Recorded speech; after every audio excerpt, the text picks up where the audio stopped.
Doctor Sreevarma ஆயுள் தரும் ஆயுர்வேதா அறுவை சிகிச்சை இல்லா குணம் ஆயுள் கால நிவாரணம்.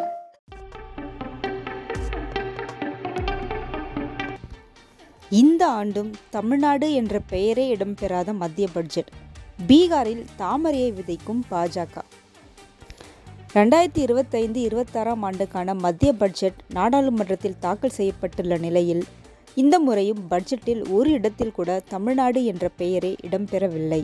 இதன் மூலம் மத்திய அரசு தொடர்ந்து தமிழ்நாட்டு மக்களை வஞ்சித்து விட்டதாக எதிர்க்கட்சி தலைவர்கள் கொந்தளித்திருக்கிறார்கள். அதேவேளையில் இந்த ஆண்டு இறுதியில் சட்டப்பேரவை தேர்தல் நடைபெற உள்ள பீகாரில் திட்டங்களை மத்திய அரசு அள்ளி வீசியுள்ளது. ஒரு பக்கம் ஆளுநர் மூலம் அட்ராசிட்டி, மறுபக்கம் சமூக நீதி உள்ளிட்ட அடிப்படை மக்களின் உணர்வுகளுக்கு எதிரான நடவடிக்கைகள். தமிழக மக்கள் செலுத்தும் கோடிக்கணக்கான ரூபாய் GST வரி வட மாநிலங்களுக்கு மடைமாற்றப்படும் நிலை என தமிழ்நாட்டு மக்களை மத்திய அரசு வஞ்சித்து வருவதாக அரசியல் கட்சி தலைவர்கள் விமர்சனம் செய்து கொண்டு வருகின்றனர். தமிழக முதலமைச்சர் MK ஸ்டாலினும் இதே கருத்தை தான் முன்வைத்திருக்கிறார். தமிழ்நாட்டுக்கு நிலுவையில் உள்ள மெட்ரோ ரயில் 2வது கட்ட பணிகளுக்கான நிதி என பல திட்டங்களுக்கு மத்திய அரசு வழங்க வேண்டிய நிதியை கொடுக்க வேண்டும் என முதலமைச்சர் MK ஸ்டாலின் டெல்லிக்கு சென்று பிரதமரிடம் நேரடியாக வலியுறுத்தியிருந்தார். ஆனாலும் மத்திய அரசு செவிசாய்ப்பதாக தெரியவில்லை. இந்த நிலையில் இறுதி தாக்கல் செய்யப்பட்ட மத்திய பட்ஜெட்டிலும் தமிழ்நாடு குறித்து ஒரு சொல்லோ ஒரு வாக்கியமோ கூட இடம்பெறவில்லை.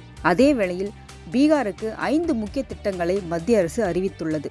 தாமரை விதை வாரியம், தேசிய தொழில்நுட்பம், தொழில்முனைவு மற்றும் மேலாண்மை திட்டங்கள் இதில் அடங்கும்.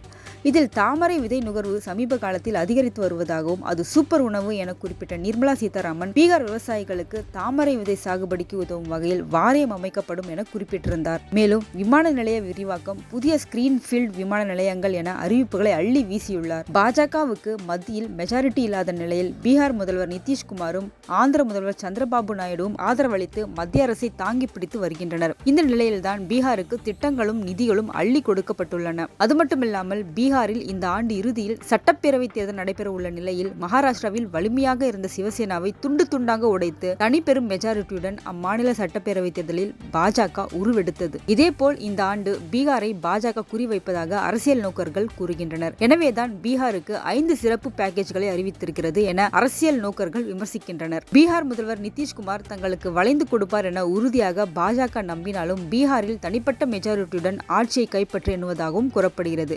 ஏனென்றால் கடந்த 2024 ஆண்டே பீகாருக்கு 26,000 கோடி ரூபாய் நிதி வழங்கியுள்ளது மாநில அரசு. இந்த நிலையில்தான் மத்திய அரசு நிதி வழங்காமல் நிலுவையில் வைத்திருப்பதால் முக்கியமான திட்டங்களை செயல்படுத்த முடியாமல் தமிழக அரசு சிரமப்பட்டு வரும் சூழலில் மேலும் தமிழக மக்களை மத்திய அரசு வஞ்சிப்பதாக எதிர்க்கட்சிகள் பாஜக அரசு மீது கடும் குற்றச்சாட்டை முன்வைத்திருக்கின்றன. டாக்டர் ஸ்ரீவர்மா ஆயுள் தரும் ஆயுர்வேதா அறுவை சிகிச்சை இல்லா குணம் ஆயுள் கால நிவாரணம்.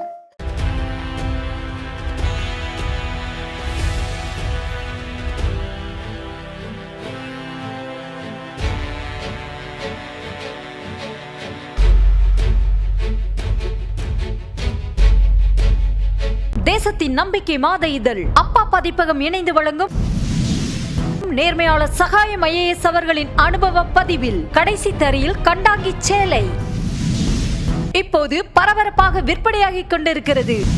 புத்தகத்திற்கு உடனே அழையுங்கள் 701002 9823 9315077173 மற்றும் 8925917667.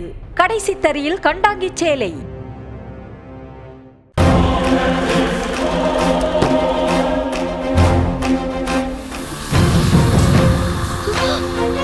தமிழ்நாடு காவல்துறையை ரொம்ப குறைவா மதிப்பீங்க மிஸ்டர் நிவாஸ். லஞ்சம் தவிர்த்து நெஞ்சம் நிமிர்த்தி வாழ்ற போலீஸ்காரங்க தமிழ்நாடு காவல்துறை.